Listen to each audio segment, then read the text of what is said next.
కాళిదాస్ గారు చెప్పండి. ఆయన కానివ్వండి ఆయన నిన్న గంట అయినా ఉంటారు, తొందర ఏం లేదు. నాకు ఇప్పుడు ఏం లేదు, అభ్యర్థుల మీటింగ్ ఒకటే ఉంది. ఇక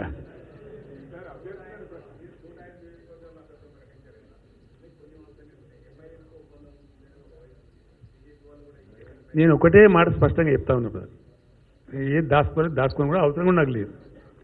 ఎంఐఎం మేము డెఫినెట్గా ఫ్రెండ్లీ పార్టీ, మేము కలిసి పనిచేస్తూ ఉన్నాం. వినండి దయచేసి వినండి, మేము ఫ్రెండ్లీ పార్టీ కలిసి పనిచేస్తూ ఉన్నాం. కంటెస్ట్ ఫ్రెండ్లీ కంటెస్ట్ కూడా ఉండొచ్చు. ద క్వశ్చన్ ఈజ్, మేము అధికారానికి వచ్చిన తర్వాత ఈ గవర్నమెంట్ను డిస్టాబిలైజ్ చేసేటువంటి ప్రయత్నం జరిగింది. అసదుద్దీన్ ఓవైసీ గారు ఢిల్లీలో ఆయనకు విషయం తెలిస్తే అక్కడి నుంచే నాకు స్టేట్గా ఫోన్ చేసినారు. क्या है चंद्रशेखर साहब, रियासत नहीं बने तक नहीं बने, आज बने. तेलंगाना रियासत को जीने नहीं देते क्या, मैं आपके साथ हूँ, मैं सपोर्ट डिक्लेयर करता. నేను రిక్వెస్ట్ చేయకుండా తెలంగాణ స్టేట్ ఇంట్రెస్ట్లో ఈ రాష్ట్రం ఉండాలి, స్టెబిలిటీ ఉండాలని చెప్పి వాలంటరీగా డిసిషన్ తీసుకొని సపోర్ట్ డిక్లేర్ చేసినటువంటి పార్టీ మజ్లిస్ పార్టీ. ఆ రోజే మేము వాళ్ళకి థ్యాంక్స్ చెప్పి డిక్లేర్ చేసినాం.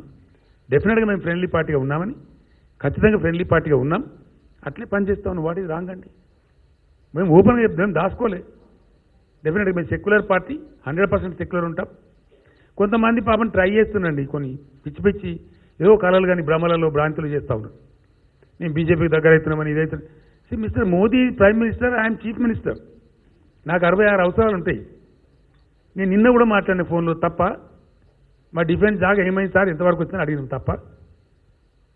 చాలా విషయాలు వాళ్ళు అది constitutional relation, government to government తప్పదు. ఎవరన్నా ఎల్ఏ అయినా మలే అయినా ఢిల్లీలో ఎవరు ముఖ్యమంత్రి ఉన్నా మాట్లాడాల్సిందే. ప్రైమ్ మినిస్టర్ మీటింగ్ పిలిస్తే పోవాల్సిందే.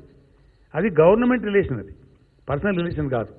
మొన్ననే వచ్చి బీజేపీ అధ్యక్షుడు చెప్పిండు, ఆయన అంతకుముందు సార్ కూడా చెప్పిండు, మజ్లిస్తో ఫ్రెండ్లీ ఉండేటువంటి టీఆర్ఎస్తో మనం ఎట్లా కలుస్తామా, మన కథలనే కాదు, మన గోత్రం వాళ్ళ గోత్రం కలవనే కలవని మనం ఖిలాఫ్ ఉంటాం. బీజేపీ అధ్యక్షుడు చెప్పిన తర్వాత కూడా మన దగ్గర కొంతమంది రాస్తారు. ఏం చెప్తాం, వాళ్ళ విజ్ఞతకు వదిలి పెడతామని, నవ్వుకొని పాడేస్తామని.